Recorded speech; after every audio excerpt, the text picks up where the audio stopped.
Non, la série Vikings n'est pas terminée. En effet, Netflix a repris les rênes de ce titre pour le meilleur et pour le pire.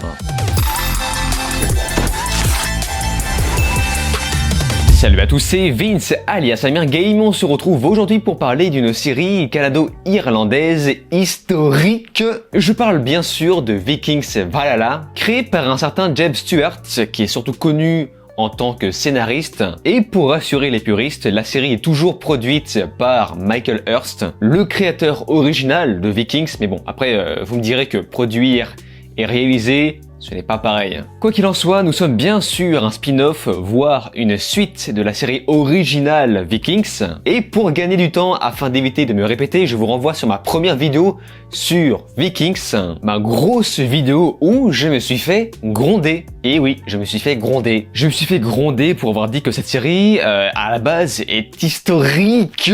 Alors que non, d'après les connaisseurs, ce n'est pas une série historique, c'est une série bien sûr de science-fiction fantastique avec des licornes volantes. Je crois que le reproche qu'on m'a le plus fait, c'est d'avoir dit « Ah mais toi tu voulais un documentaire toi hein. Je t'ai reconnu hein. Tu veux un documentaire hein ?» Ah, c'est pas un documentaire, ça c'est...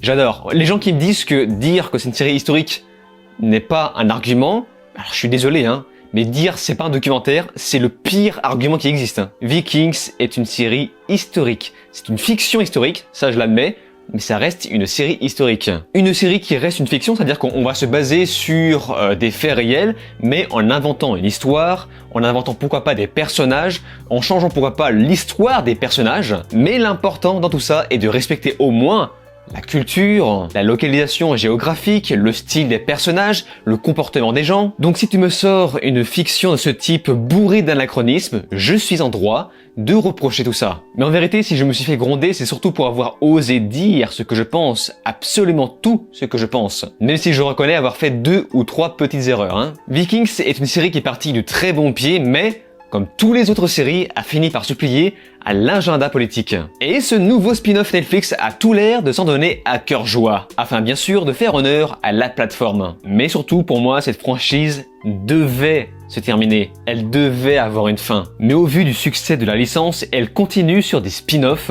exactement comme le fait The Walking Dead. Donc pour résumer, ça continuera jusqu'à ce que ça ne marche plus. Et qu'importe la qualité bien sûr. Mais bon, ouvrons notre âme et notre esprit afin de voir ce que vaut cette nouvelle série Vikings.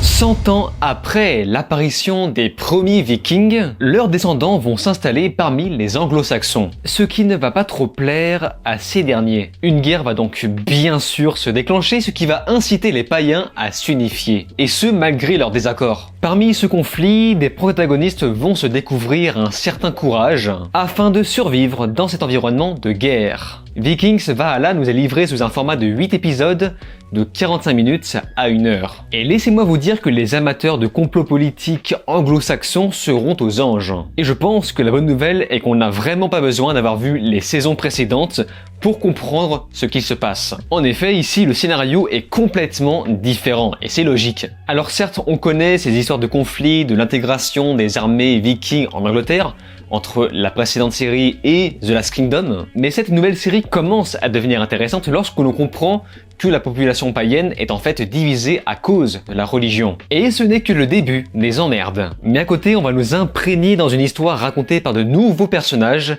auxquels je me suis désintéressé. Même si attention, hein, puisqu'on voit une véritable volonté de faire sur le bon développement de chacun, et surtout la relation entre eux, j'ai juste eu l'impression de regarder une sous-version de l'original. Et ça concerne aussi les antagonistes qui pour moi sont relativement creux. Tout le monde se ressemble un peu et il n'y a pas d'icône forte qui représente vraiment la série. Une icône charismatique comme Ragnar, Bjorn, Floki, Athelstan, etc.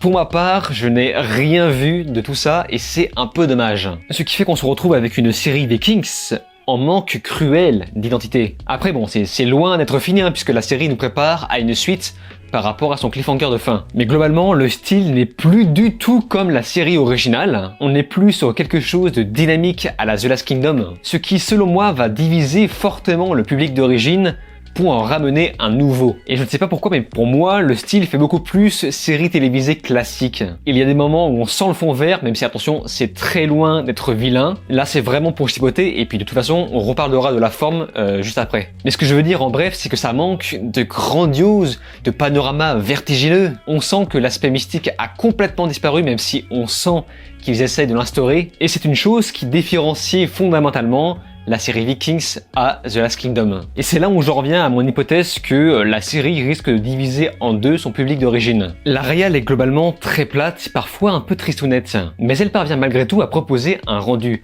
Faut juste pas comparer à la série précédente, qui même si a fini par me décevoir vers la fin, est quand même restée belle visuellement jusqu'au bout. Vikings Valhalla nous propose le même problème au niveau de la photographie qui ne nous fait jamais voyager. Ça manque de vie, de quelque chose de beaucoup plus organique. De plus, les vraies grosses scènes de baston arrivent à partir de la moitié de la saison, plus une autre grosse bataille pour finaliser le tout à la fin, et ça fait plaisir même si c'est quand même parfois un peu le bordel à suivre. Et souvent chargé en faux raccord et pas que dans les scènes d'action. Même si l'important bien sûr est de comprendre les grandes lignes. Et puis bon, globalement, on sent le pognon, on sent qu'ils se sont fait plaisir, et c'est agréable à regarder. Et pour le reste, et là on va entrer un peu plus dans la forme, eh bien on se retrouve avec exactement les mêmes problèmes que précédemment. Je pense bien sûr aux acteurs qui sortent d'une sèche de compète, à croire qu'il y a un fitness park chez les Vikings, les personnages qui s'expriment de façon très contemporaine, et j'ai envie de dire que le surjus de Bjorn me manque presque.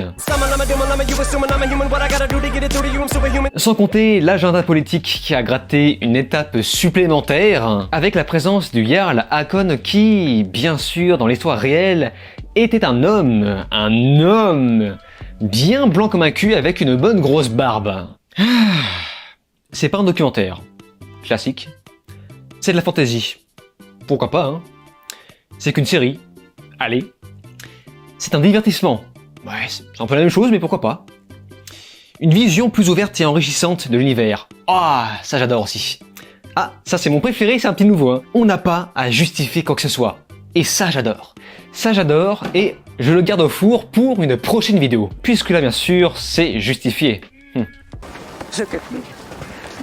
My grandmother came from a great African family.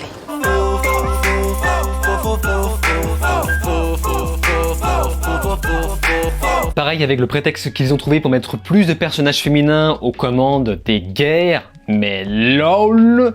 Bref, tout un tas d'éléments qui brisent l'immersion, on adore. Et pourtant, eh bien, j'ai eu un petit coup de cœur sur les décors et les costumes.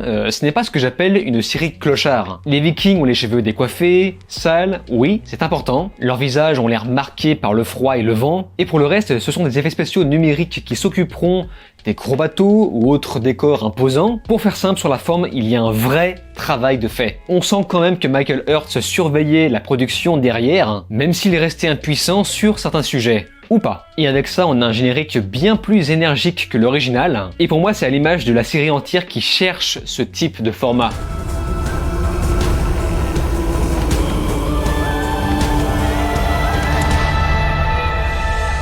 Dans l'ensemble, pour les musiques, on a plus un genre de son ambiance, mais qui n'évoque pour moi pas assez l'aspect viking. Ils le font, hein, attention, hein. Mais là pour le coup, c'est peut-être le reproche que je ferai le plus, puisque je n'ai pas été marqué par cet élément. Vikings Valhalla se fait pour moi écraser par la première version, mais ceci dit, elle reste pour moi un divertissement honnête, qui vient nous réchauffer les pieds en fin d'hiver. Les épisodes glissent plutôt bien, malgré le fait que le cahier des charges de Netflix m'a fait sortir de la série et il a fallu que je fasse un effort pour me raccrocher, même si je sais que pour certains ça ne pose aucun problème et moi, je fais partie d'une petite minorité à penser comme ça, vu que tout le monde a pris l'habitude de poser son cerveau devant une fiction, et ce n'est pas un reproche, hein, au contraire, c'est une qualité que je n'ai pas. Quand je regarde un film ou une série, je n'arrive pas à poser mon cerveau. Et je vais devoir y travailler. Si vous ne connaissez rien des Vikings, je vous recommande plutôt les premières saisons de l'original. Mais pour ceux qui ont tout vu, évidemment, vos commentaires sont les bienvenus, car, comme d'habitude, je lis quasiment tout le monde. Sur ce, on se laisse ici. N'oubliez pas de vous abonner à ma chaîne YouTube, cliquer sur la cloche, liker, partager et de regarder